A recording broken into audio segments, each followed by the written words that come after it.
My name is Anthony Luscre, Kilo 8 Zulu Tango, and I'm going to talk a little bit about a program that we originally just were calling something like cam zooming or something like that, but it sort of grew. That's something that happens with all my programs. And here's my contact information. And this is the link to the slideshow. All my slideshows have links in them for you to check later, so you can do some homework. So you're not going to get away with just watching me tonight. There'll be stuff to do. So tiny.cc/club COVID. And all I can think of is Club Med after I wrote that shortcut, but it's not quite the same thing. And that'll get you access to all the links in the presentation. So a couple informal observations. Most clubs are excuse me, not able to hold in-person activities due to the pandemic. Some clubs are using online meetings, but meetings are not the only social activities that hams rely on.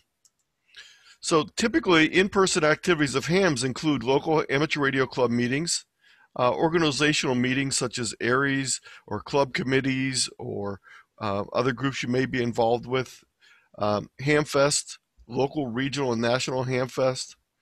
Your club might be used to holding licensing classes, doing training for MCOM, public service events, volunteer examinations for licensings. Many of you are contesters and you do multi-op contest or you do portable contest. And some of the groups do group construction projects. So there's a lot of things that that hams do that aren't just their meetings. There's a number of on-air activities that they do as opposed to in-person activities, and some of those also have an in-person component to them. But things such as local nets, often on club repeaters, usually weekly. Some contesting, as I said earlier, can be multi-op, so there might be on-air activities in that way. And then a lot of the MCOM we do is, by our very nature, radio-related. So things like ARIES, Skywarn, public service, training, etc. And some clubs do fox hunting and hidden transmitter or ARFD or whatever you want to call it for your local group. So there's a number of options with the pandemic. And the first option is one I don't suggest for anyone, and that's simply to suspend all activities and just stop doing things. And unfortunately, some of our clubs have taken that route. And I think someone thought it was going to be a very short period of time, the pandemic, but it's turned out to be a lot longer. Other groups have used on-air meetings to communicate. Their normal repeater club repeaters have been busier. Their nets have been busier, and some of them are doing their meetings on air. Some groups have been using online video conferencing, such as we're doing tonight. And other groups are just relying on written materials, club newsletters, emails, mailing lists, websites, etc. So I think probably the best practice is to use a combination of all the options you have available to you other than the suspend all operations option. And what we're going to do tonight is talk about leveraging some of the online tools to make them more effective. Many of you are already using them. Hopefully you'll find some things tonight that might be useful. I'm going to cover a lot of things that may be basic for people, maybe reviews, but hopefully you'll find some new items. Enhance current written electronic practices to be more robust, timely, and useful during physical isolation, and expand and improve on-air activities. So as we always give a nice commercial, the Rat Pack has a ton of videos now, and they're all available by going to our links at ratpack, tiny.cc/ratpack.list. And you'll see throughout the presentation, you won't see underlined hyperlinks. You'll see little icons, and you'll also see a serif blue font whenever there's links. I hate having those underscores that cut off the bottom of the letters, so you won't see those. So if you're looking for the links, there'll be serif with a little icon next to them. So let's talk about club meetings on the air. And my local club went through this a little bit. We originally said, well, we're going to do our presentation meetings, which we have once a month online, but we're going to do our business meeting on the air. And we decided to do it through our 2-meter repeater. And it worked somewhat. It was convenient because we all had amateur radio, so we were able to do that. There was no cost involved, and it was available to most of our members. And it was known technology. But we soon discovered a number of disadvantages. There was issues with privacy. Discussing some of the things we would normally discuss at a meeting are different than what we would discuss on the air. Sometimes there'll also be questions as to whether some of the things were business related, so would they be violating FCC rules? Even with a net type of structure where we have a net control station, it's very difficult to manage people so they get a chance to talk. It's hard to recognize who wants to speak and to have a flow of conversation as you would in an in-person meeting. There's also a lack of visual feedback, so you can't see people's reactions. And quite often, if you're only hearing people and not seeing them, you're not getting the full picture of what's going on in their thought process. There's also no ability to share printed materials or visuals, and it's very difficult to present programs on a repeater. So I have a list here of 6 of the more common online meetings conferencing softwares. I've not used all 6 in one day, but I have used 4 of these in one single day, and it was very confusing to jump from one to another. But they all have their advantages and disadvantages, and I suggest you take a look at all of them or most of them and see what's useful for you if you've not picked one already. Many of the vendors have changed some of the rules. They may have reduced the prices. Some of them extended the time available to do free meetings from the limited time to longer times, and some have increased the number of participants that you can do in a single meeting. So just try some out. One little warning, I'm going to mention this a couple times. If you're recording your meetings, make sure all the participants are clearly made aware ahead of time that the meeting is being recorded, as tonight's meeting was, and as Dan always notifies you in each of the announcements he sends out. Some of the common features useful in these online tools, and the ability to schedule meetings ahead of time and provide the links to your club members, usually on a club site or in a newsletter. The ability to share or present using the screen view to allow slideshows, software programs, websites, etc. The ability to record sessions for later viewing, online chat, the ability to mute participants' microphones, which Dan has done so that we're not hearing a lot of noise in the background, and the ability to eject participants from the meetings. I've only ever had to do this one time in the last year, and that was someone who figured out they could use the annotation tool before I realized how to block it, and they were drawing obscene objects on the screen, so they were removed from the meeting. But that hasn't really been a problem. In addition to the normal features we're all used to, there's a number of extra features in these conferencing programs, and they vary a little bit from program to program. I have some pictures here from some of the Zoom tools, but there's similar tools in most of the programs. Breakout rooms allow small groups to communicate. You can break out a large group, such as the group we have tonight, into smaller groups for discussions. And we found this is a very useful thing for our club meetings because one of the biggest missing items is the ability to socialize with people, and you can't do that in a formal meeting setting.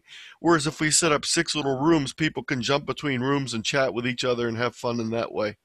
So it's a great way to have some more social aspect to the meetings as opposed to just the program or the business. Closed captioning is available in a lot of these, and that can be very helpful for people who have problems with hearing. There's annotation and whiteboard facilities in most of these, and there's also add-on programs that you can use in addition with these.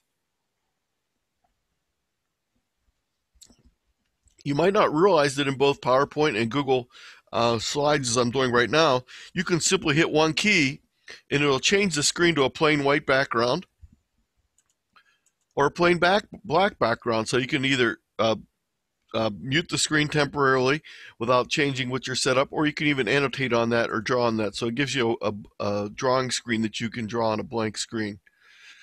A little while back, Zoom added the ability to have multiple participants simultaneously share the screen if the host sets it up that way.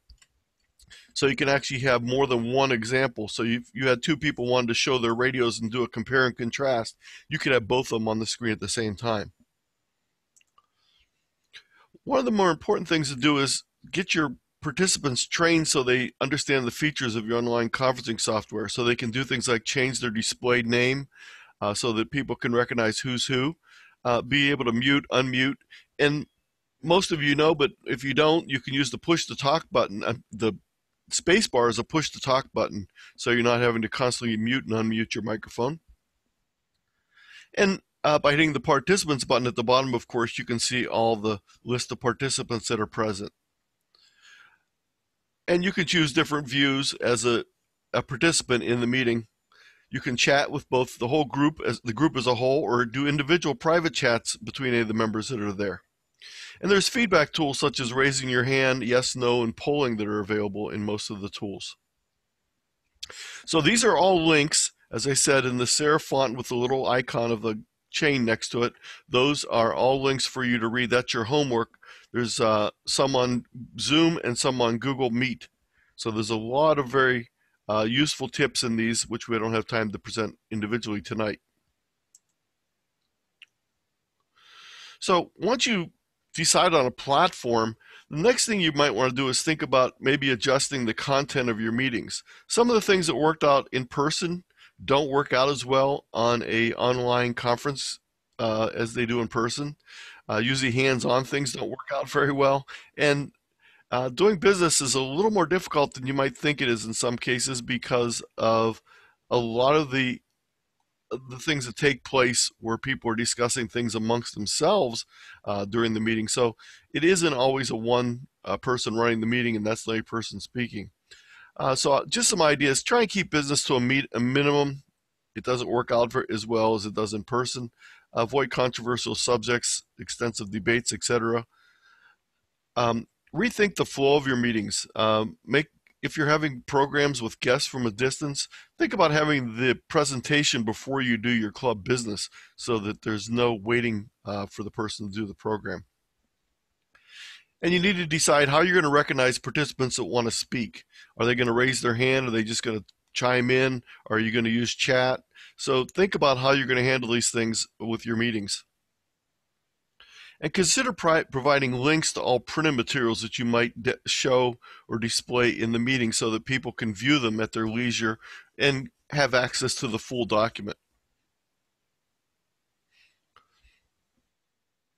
Consider adjusting your meeting content, having interesting programs. That's always one of our goals. I don't think anyone's idea is to have uninteresting programs, but think about your programs and think what can make them better. Even if you're having great programs, they can always be better. One of the biggest things about this whole COVID is use the virtual nature of your current meeting situation to expand your possible speaker search worldwide. We have a speaker at our local club next month from New Zealand. I have spoken twice so far this year in England, and I've spoken in, I think I'm approaching, as far as local clubs go, I think I'm approaching 12 states so far this year. So the possibilities are really unlimited in that respect. So take the limited possibilities that we have in this pandemic situation and expand your speaker pool while you can.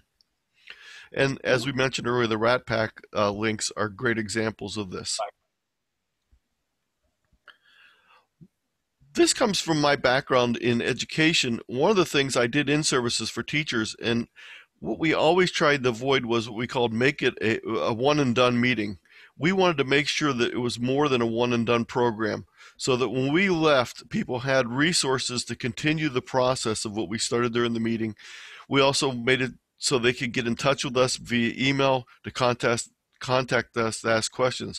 I'm sure many of you have been at a presentation before and you had thought, oh, that's a really good idea, but you didn't think about it until afterward and you said, boy, I wish I knew more about that, or I wish I could find out more about that aspect. So I always embed links in my slideshows. I create companion materials when necessary. And I like to provide an easy way for lighter access to the slideshows and materials like we do with the list for Rat Pack, but I also include things such as URL shorteners so I can give a short URL instead of having to read off a long name for a link to my presentation. And another thing is you might want to do is if you're having a guest speaker and they bring up points that are interesting, think about having a follow-up program with maybe another speaker or someone in your club to follow up on that. I did a presentation for a group a couple weeks ago, and we talked about introduction to contesting, and one of the things that came up was someone in the club said, hey, we need a program on contest logging software. So that was a natural flow to do a follow-up program to that. And consider things like build-a-thons. If someone's giving a talk on antennas, you might want to do a project a couple weeks later where you got together on a Saturday with people, have an online build-a-thon where they could assemble these antennas that you had talked about during the construction program. As I mentioned earlier, breakout rooms can be helpful for allow casual chatting and socializing. They can also be good when you want to have small group discussion, mini programs, committee meetings, or you want to address different topics. Maybe you're going to have two topics at your club presentation that night, and you're going to have two different speakers, and the people can move between the two rooms and partake in whichever one they're more interested in. And I just have a link here, just little pictures showing you Zoom breakout rooms and Google Meet breakout rooms, so they both have that ability. These pictures at the bottom are links. Whenever you move your mouse over it and see the pointer change, you know that they're links. So these are all information on Zoom tutorials that you might find useful.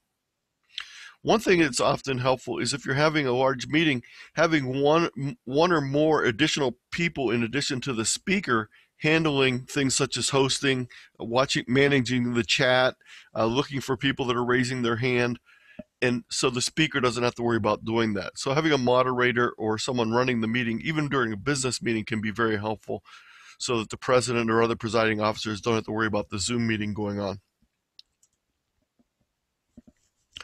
What I want to talk a little bit now is some tips for presenting. These work also well for participating in meetings, but we're going to focus a lot more on the presenting aspect during these tips.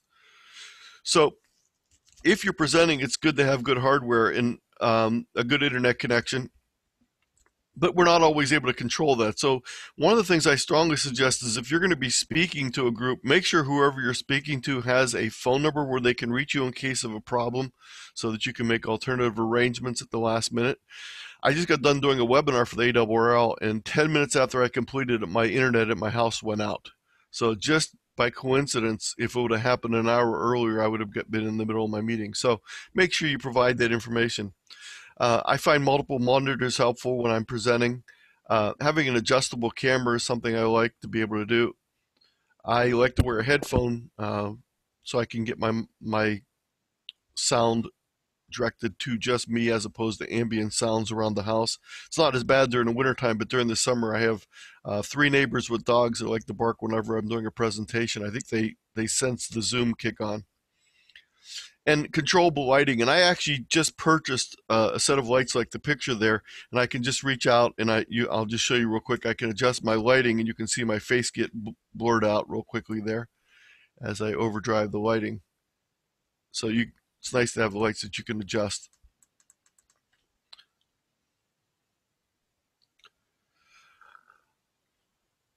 Try and always have the latest version of the conferencing software that you're using, so whenever the software offers to do an update, do it, and sometimes you might need to force it if it's not doing it. Slideshow software, there's different choices available, and the nice thing is all 3 of them will work with files made by the other two.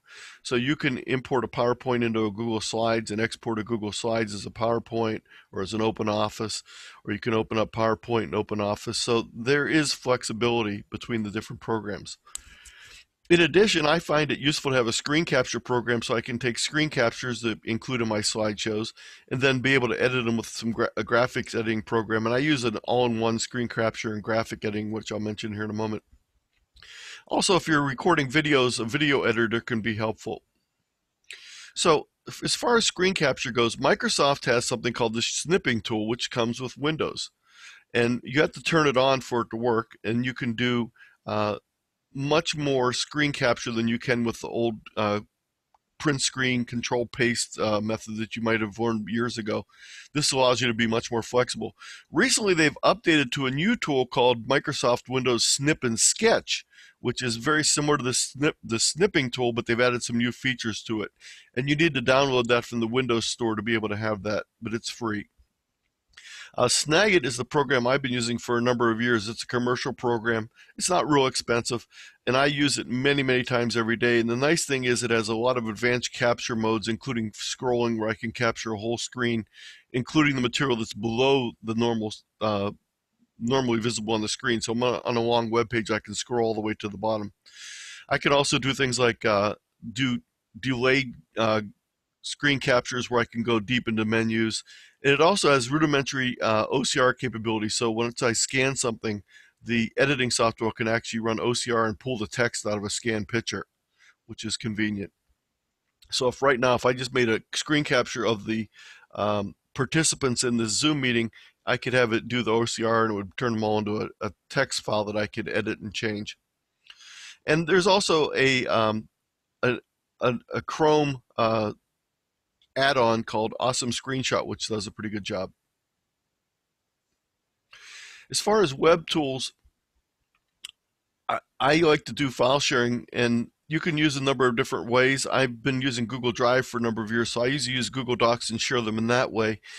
And you could also use Dropbox or OneDrive. I want to talk a little moment about URL hacks, and I'm just going to click on this link here and bring it up real quick to show you that it is actually a link.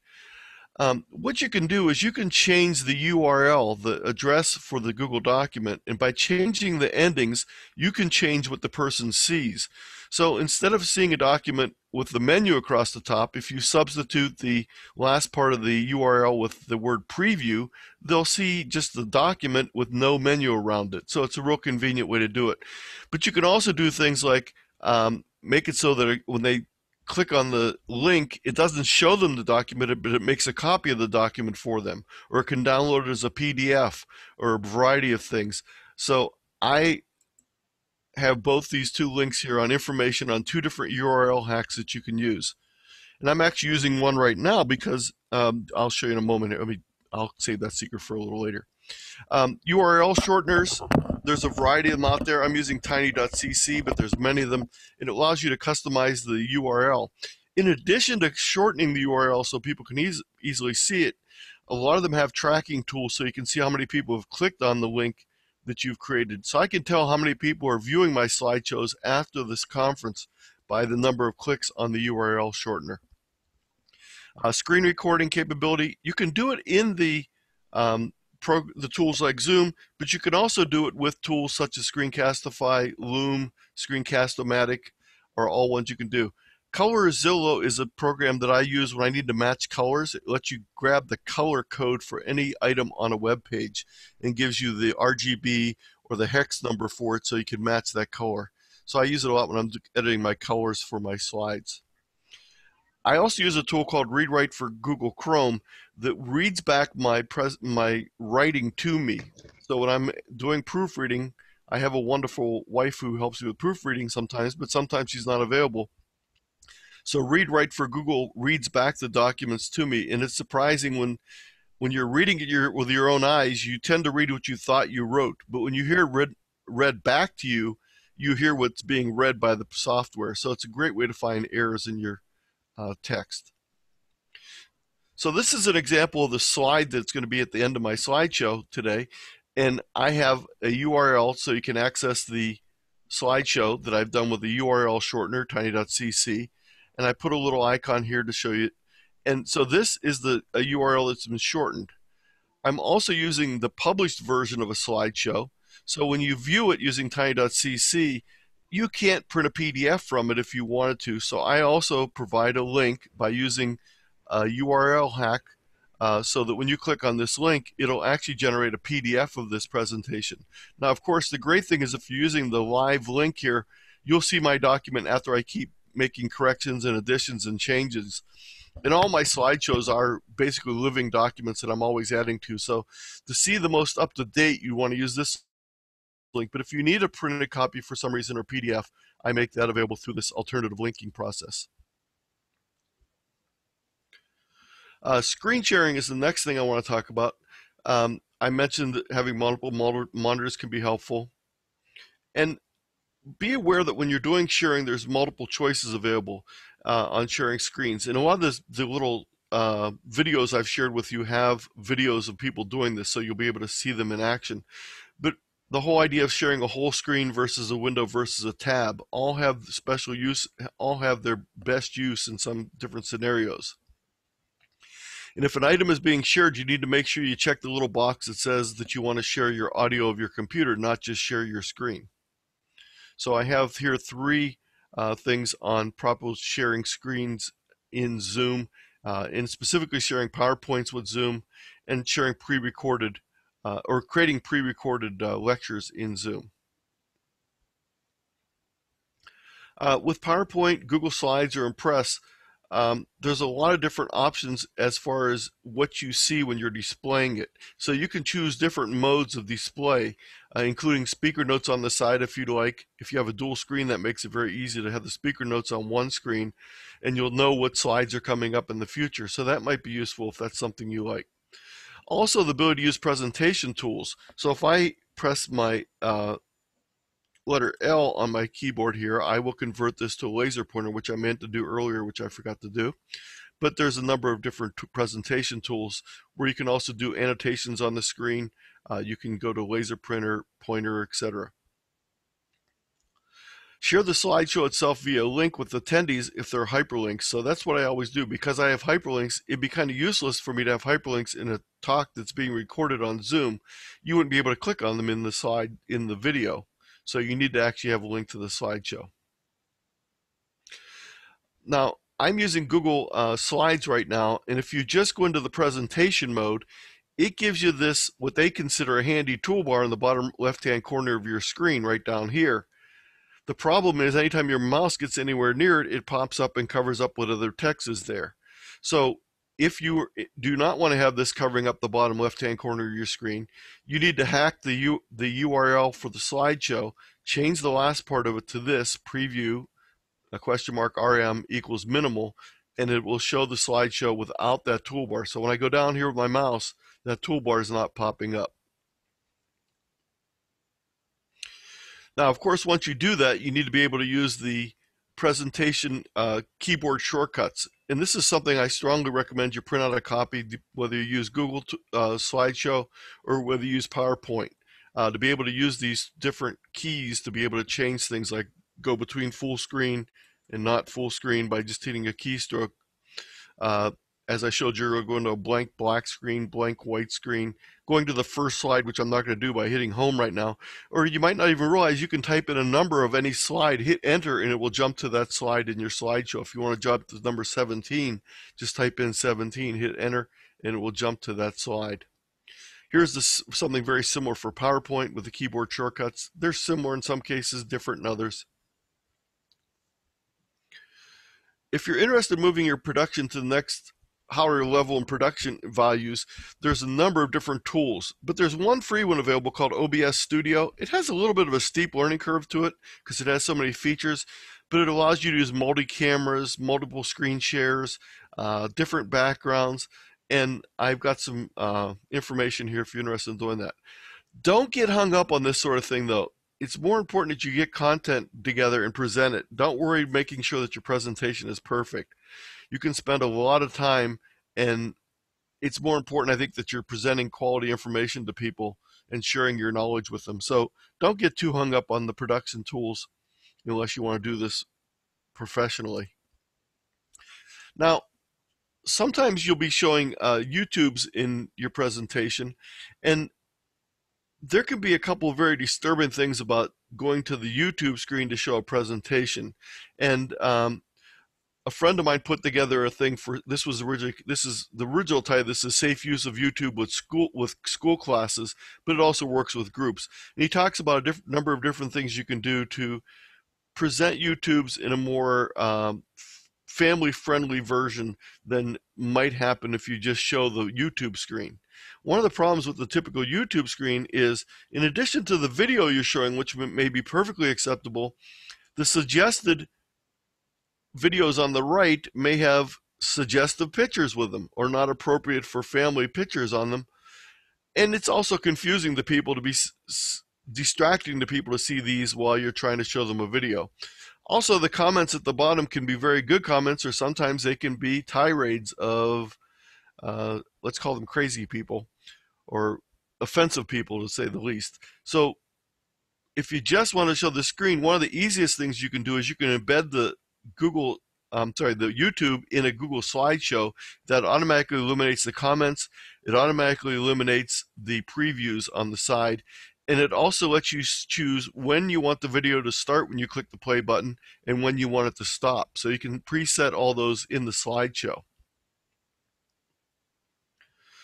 Um, Understanding playback tools. There's a number of keyboard shortcuts and other tools for adjusting your YouTube playback.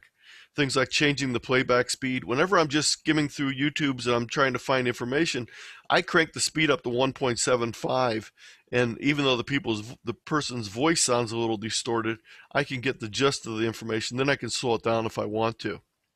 You can also turn on subtitles or closed captioning.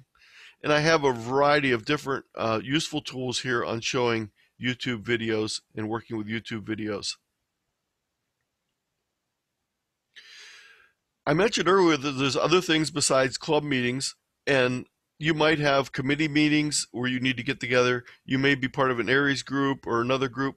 And in these groups, quite often you're working with written documents. And if you're working with written documents, don't try and just share your screen. If you want people to be able to simultaneously collaborate and edit by either using Google Docs with the collaboration editing commenting tools turned on, or using Word with this collaboration feature with uploaded to OneDrive, you can have multiple people working on the document at one time, and they can see the document full screen however they want, not just in the Zoom presentation. So it makes it much easier for people to work on it. We're rewriting our bylaws for our local club. And when the committee meets, we have a shared Google document with commenting turned on so we can simply write on it and people can see our suggestions. Hamfest. Although you can sell your gear online, there's a lot of the social aspects of the Hamfest which you can't reproduce online easily. So what many of the larger Hamfests that have been canceled are doing is they're having on-air QSO parties. So the Orlando Hamcation has announced that they're going to be having an on-air QSO party the normal weekend of the Hamcation. In addition, many of these larger groups are having online speaker forums using webinars instead of the webinars that would take place at the Hamfest location. So look at the Hamcation website and you can see the speakers that are going to be presenting. They have a good lineup of speakers coming up. Licensing classes. Well, when the pandemic struck, we could not go to the library and teach our classes in the classroom that we always did. So we decided to use Google Meet to do it. And I think when I ask all three of our instructors now, we prefer it. It's been much better because we can do it from our home. We can do demonstrations in our station using our station equipment, our antennas, and we have members of our class from all over the country now. So we're teaching a general class this month actually, and we have people from Ohio near where I'm located, but we also have people from Tennessee, Washington State, Milwaukee. So we have people from all over the country. So it's really worked out well. And we're using Google Meet and Google Classroom so that we can easily share all of our slideshows, our quizzes, and all the materials. So it's nice because it's all in one place. So that's why we chose that over Zoom for our classes. We're using Zoom for our meetings, but we're using Google Meet for our classes, and that's worked out very well. And if your club is a nonprofit, you can get Google for Nonprofit, so you have your own domain where you can set up your own accounts and your own email addresses and websites, etc. So look into that if you have a 503 status for your nonprofit, and you can apply for a Google for Nonprofits domain. There may be issues with recording your classes if you're using slideshows from publishers due to copyright or NDA restrictions. So we've chosen not to record them. We did during our first tech class, but we realized that there were some issues copyright-wise, so we're not recording our classes. Although we do record our presentations at our club meetings, we don't record the classes because of the materials we're using. We're going to try and get around that next year by creating our own slideshows so that we're not dependent on the ones from the publishers. As I mentioned earlier, geographic restrictions are eliminated. You can even have teachers from different areas. So think about having a combined class and bringing in instructors from multiple groups. And one of the things we realized is when we did in-person meetings, we weren't always really good about keeping the meeting to a certain ending time, but we're trying to do that more with electronic meeting. So what we're doing is we're creating what we call bonus materials or supplemental materials that we don't cover in class, but we make available to the students via Google Classroom so they can watch videos that we've recorded for them at their leisure. So it actually gives us much more instructional time because we're providing materials for them to watch outside of class. We're also providing quizzes for them to take using Google Forms, where they take the quiz and it's self-graded so they can see how their progress is going.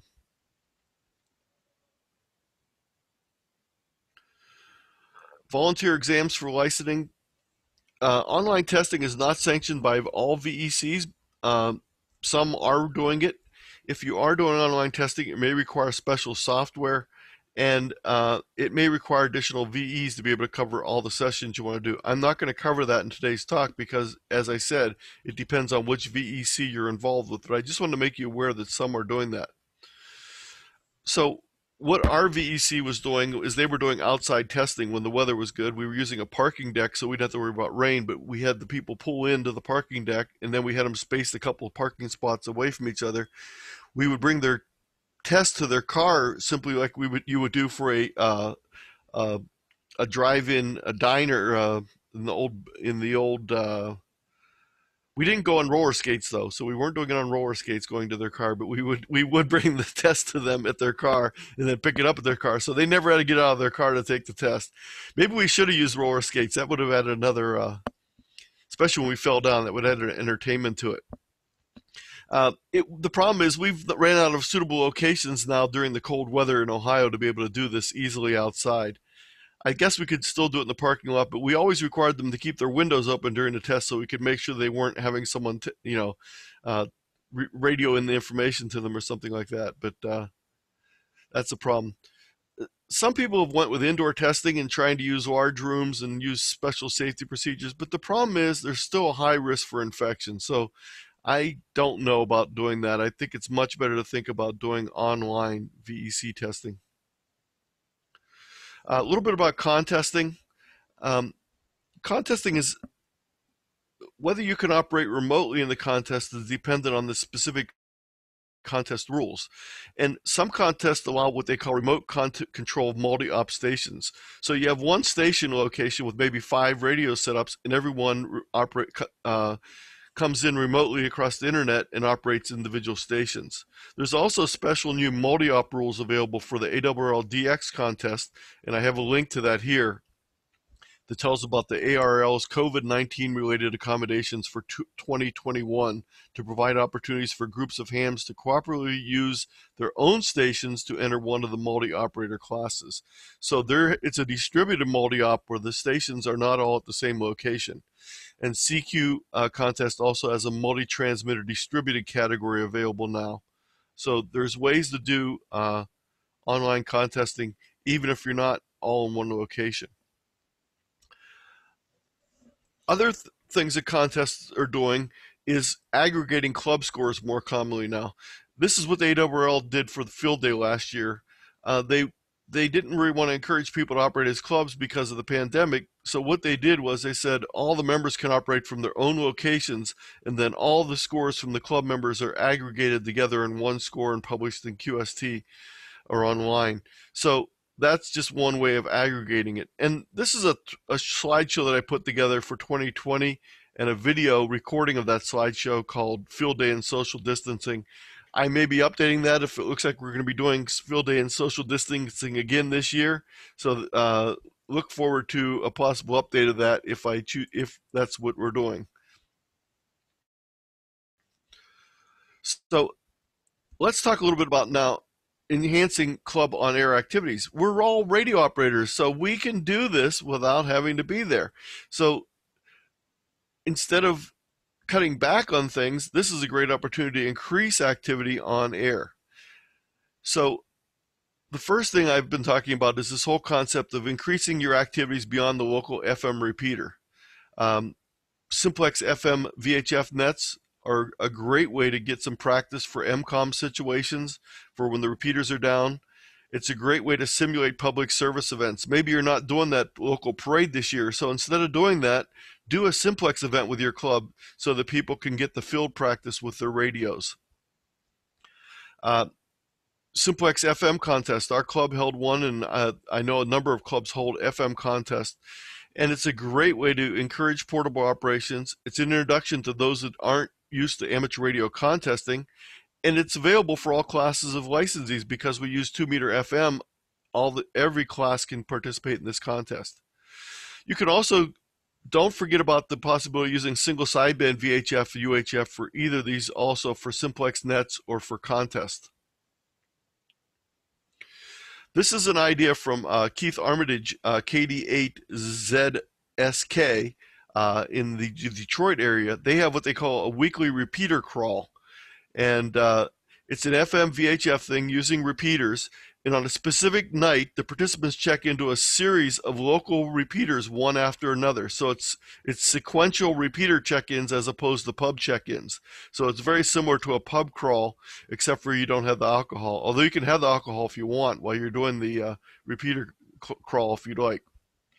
So it encourages hams to try new repeaters, to program new repeaters into the radio memories, to set PL and encode tones for those repeaters, to do testing, trying different antennas, trying different power levels, seeing which repeaters they can get into reliably. So it's a great way to test out what repeaters are accessible from your home with what equipment. It also discovers which repeaters you can successfully reach from your home, and if necessary, to make improvements. So if you're just using rubber duck, maybe move up to a J-pole antenna or an extended. If you need to get something outside and a little higher, do those things. So it's a great way to encourage not only increased activity, but increased preparedness on the part of all your members of your club. In addition, consider using, in addition to 2 meters and 440, you could also use repeaters on less common bands such as 222, 1.2 gigahertz, 6 and 10 meters. And you could even consider doing a simplex type of crawl also through different frequencies and different bands. Very similar to what happens during a typical ARRL VHF contest where people say, what other bands do you have, and work their way up the bands. So think about the idea of a radio crawl as a monthly or weekly activity for your club members. Oh, and this link here from Keith has more ideas and a lot more information. So click on his name up here to get more information. Our local club started something in October or November. I can't remember exactly when we started this. We used to have 2 repeater nets on Monday night. We have our 2-meter 440 repeater that we have, and then we always had a 10-meter net after that. And we chose 10 meters because technicians could use it. But what we discovered was it wasn't getting a lot of activity in that net, and it was getting a little bit old. So we decided to change it from a 10-meter net to a band expiration net. So what we do is every week in the month, we go to a different band. So the first Monday is 6 meters, second Monday is 10 meters, then 40 meters, and then 80 meters. And then when there's a 5th Monday, we choose another band. So during the wintertime, we use 160, and during the summertime, we explore one of the work bands. So we're going to be doing different bands each month. We've had a really good turnout of people, and the great thing about this is people have been asking about how to get on these bands. A lot of people are putting up 80-meter antennas that didn't have 80-meter antennas up. Some people didn't have 6-meter antennas up. So the whole idea of getting more and more activity from your club members with equipment they already have, and it's been really fun to be able to see what the propagation has been like. We found that the most difficult one to do is 40 meters. We're in close enough that 40 meters is usually too long and there's a lot of interference. So it's turned out that 80 meters has actually worked out much better. What's also happened is we now have members who have moved away. We have a member in Virginia and a member in Maryland, and they're checking in on 80 meters and on 40 meters when we have our nets. So we're getting members from outside the areas checking in. A couple other things for the band expiration net, and I have a whole article that I wrote for our newsletter on this with details on how we did it and how you might do it for your club. So it provides a chance for members to experience new bands, new propagation conditions, etc. It's center for having the equipment and antennas ready to go. Increases emergency preparation. It provides an incentive for current technician class licensees to upgrade to general class licensees so they can use the 80-40 meter bands that we do, but we do still have the 6 meter and 10 meter so they can get activity 2 days out of the month as it is.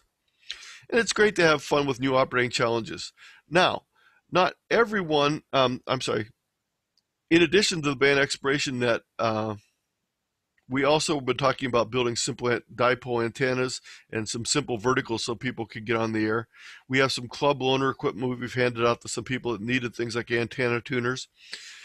And for people that did not have an HF radio, there's a great way for them to tune in the net using the online tunable SDR radios, both the Kiwi group and the other groups of radios. So I put together a whole document on this called Free RX, and it talks about using these on-air SDRs at Web SDR, which has about 70 of them, and then the Kiwi radio, which has more than 100 available radios. This is one of the Web SDRs, and I think I have one of the Kiwis on here. This is one of the Kiwis. So this means that you don't have to have a radio, you don't have to have an antenna on the band, and you can still listen to the local net on our band expiration net. This is also a big thing I've been using with youth groups, and when we're doing youth amateur radio, is the whole idea of these online web-based SDR tunable radios. Oh, and there's a picture of them. In addition, if you want some more ideas on on-air activities, I did a presentation a couple weeks ago called Technicians Life Beyond Repeaters and talked a lot about things that technicians can do with their license on the bands besides just repeaters.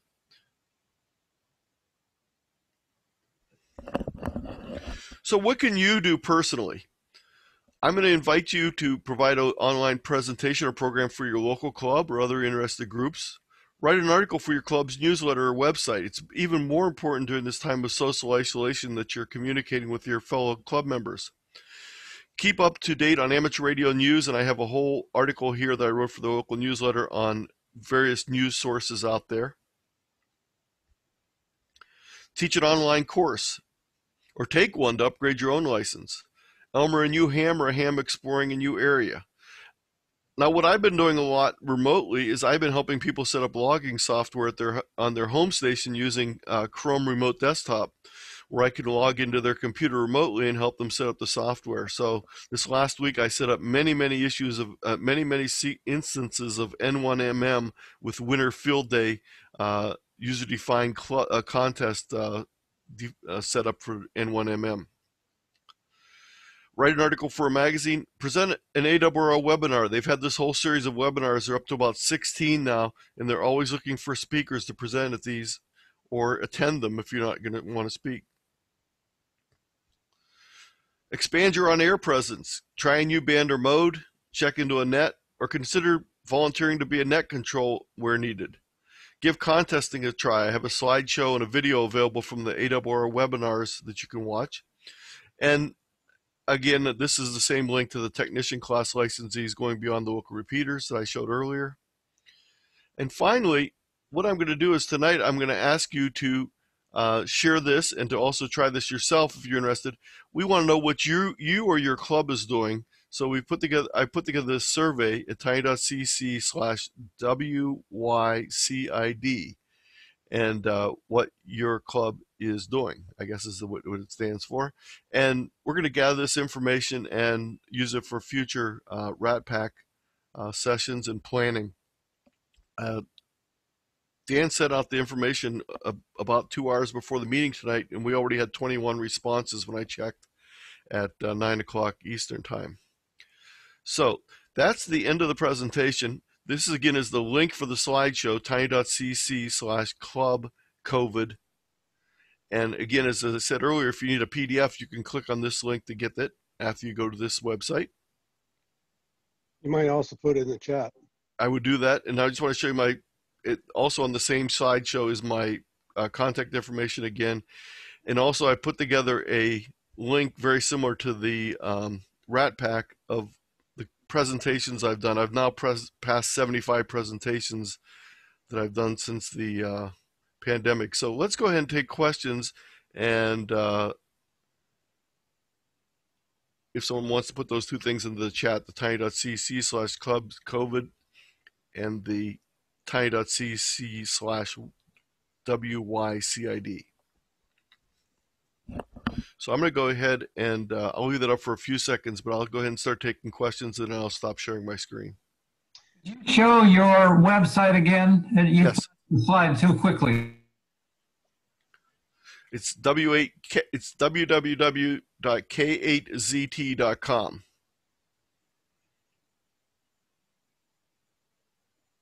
Thank you. You're welcome.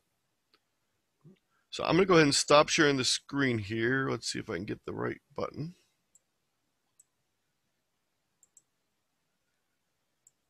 And it went away. And I will go ahead and take questions. And we'll also check the chat to see whether there's anything questions there. While you're looking at chat, I'm going to ask that folks, on the bottom part of your main screen there, it will say reactions. In that area, you can click on that and there's a place for raising your hand. And when there's this many people, we can't see you waving your hand. We can't get all that many people on one screen. So raise your hand that way. It shows up a hand that others, myself, will see and we can get to you. And of course, you can always use chat to ask your questions too. Barry, how we doing?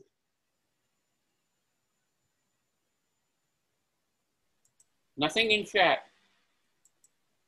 Okay. Anybody got any questions out there?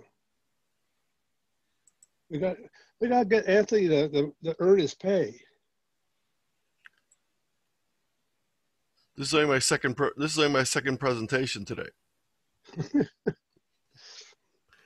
You're glutton for punishment. No, I really didn't present at the previous one. I was just moderating that one. Mm. Okay, we'll go at it again. Okay, any comments? Do I have a question? You got a comment? Lots of thanks for the presentation. Yeah, I guess my hand raise isn't working, N6VI. It just now showed up.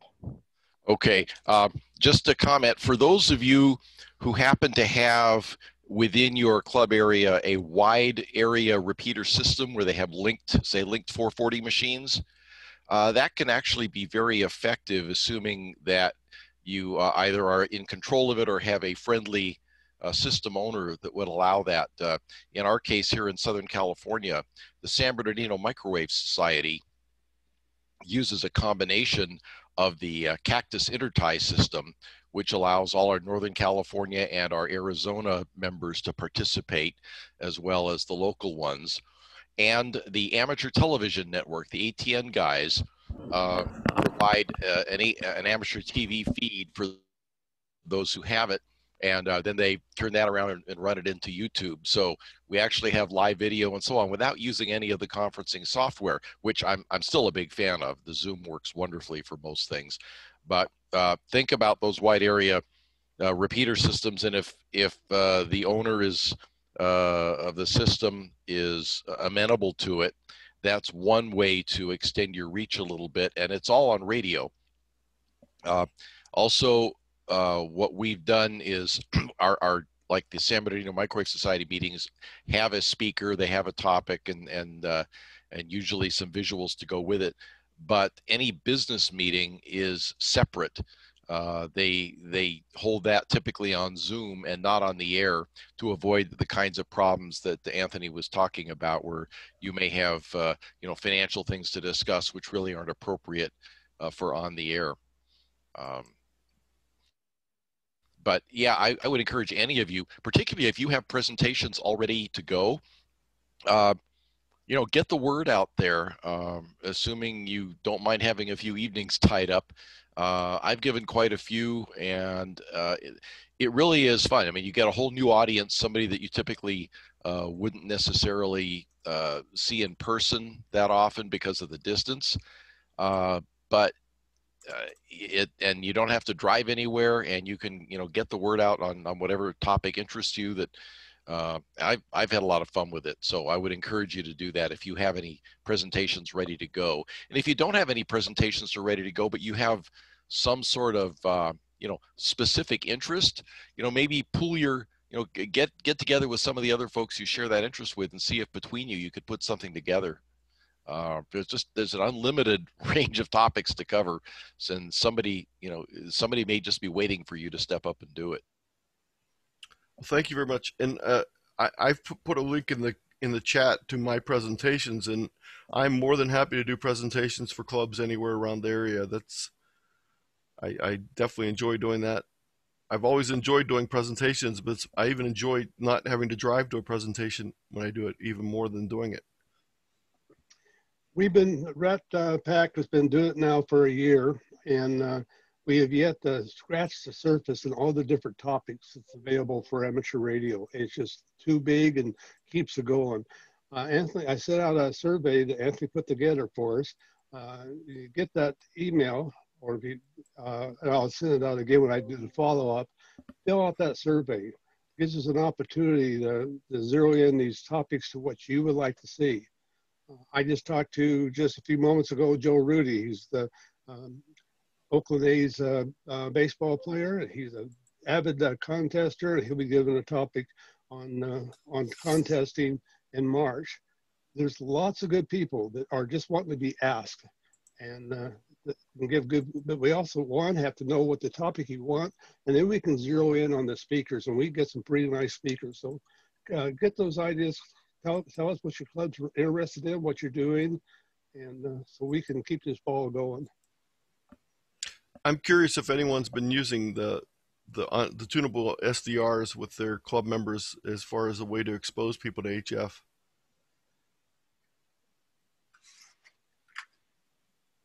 I know Aries has not, and ACS has not here in Los Angeles, because, you know, frankly, most of our members, majority of our members are not on HF, and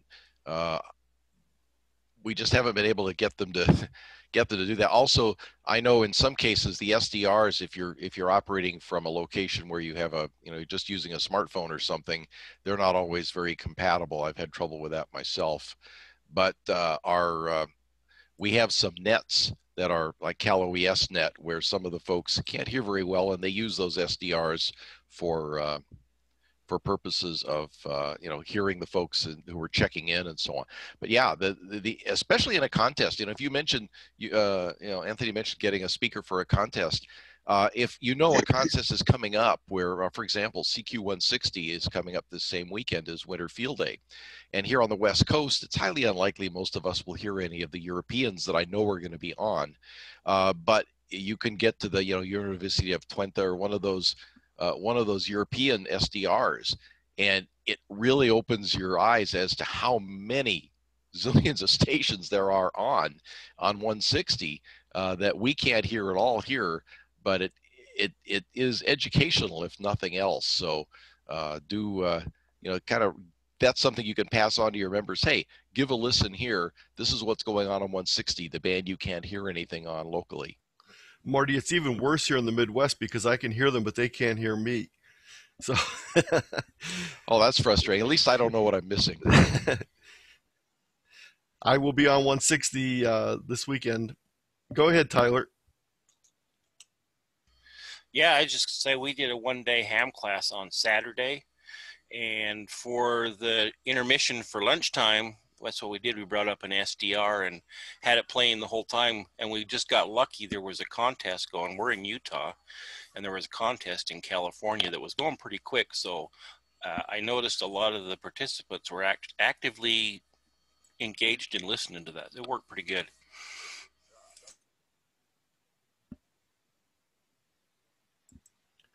Other questions, comments? There's lots and lots of good ideas here.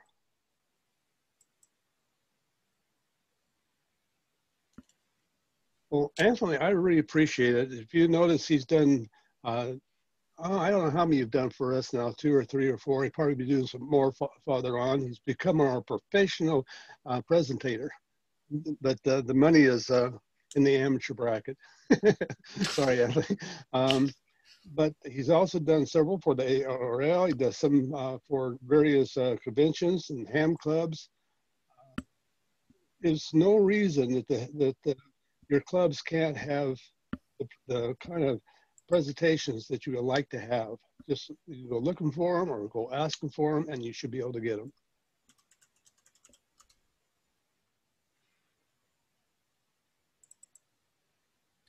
Very good. Well, Thank you, Anthony, and Dan. As always, you know, you built such a wonderful group here, and you've archived so much great material that it's a tremendous resource. And thank you again for doing that.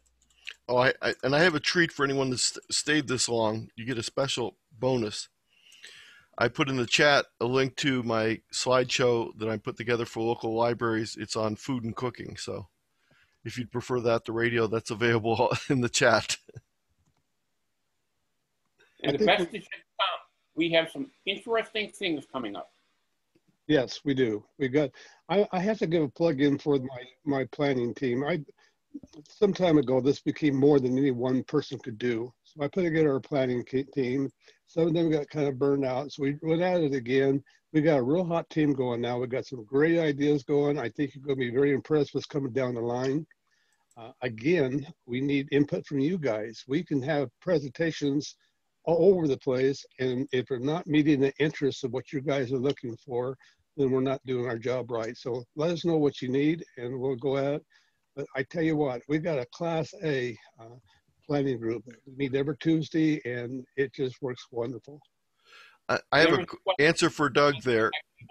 Doug Lynch asked the question in chat: how lengthy is the process to get the Google domain for clubs? It was not that lengthy. It took me less than 3 weeks. The biggest thing is you have to register as a nonprofit ahead of time. Because what we did is we chose to get the Google for Nonprofits. It's free for nonprofit organizations. If you already have a 503c and you're registered as a nonprofit, it's pretty quick. If you're not, you just need to go through this third-party registration group that does the registration. It's on the Google site. When you go to the Google for Nonprofits, it has you go to that site and you need to fill out a few things and provide them with information. And then once they register you as a nonprofit, then the process went pretty quickly. Anthony, question on that. Yes. There are a lot more clubs that are 501c7s than are 501c3s. The threshold for a public charity is much more rigorous. Do 501c7s qualify for this Google nonprofit? I think they usually do. You go to the Google nonprofit site and there's more details there. I don't think there'd be a problem. You don't even have to officially be a 503c or 507. If you're a nonprofit organization, you can still apply. It's just more difficult to get through the application process. Thank you. And what you end up with is you end up with a full domain, and you can create, add accounts with your club domain name for all your members, email accounts, so they can have email. You can do sharing that way. You can set up mailing groups. You can set up YouTube channels. You can do all that sort of thing. So it's pretty nice the way it works. There are some features you don't get for free that they don't give anyone for free, but you wouldn't get them anyway. But it is a little bit, some of the features are a little bit different than the educational one and the business one, but they're very similar. Thanks much. Well, we're starting to lose members, and I almost bet you most of those on the East Coast.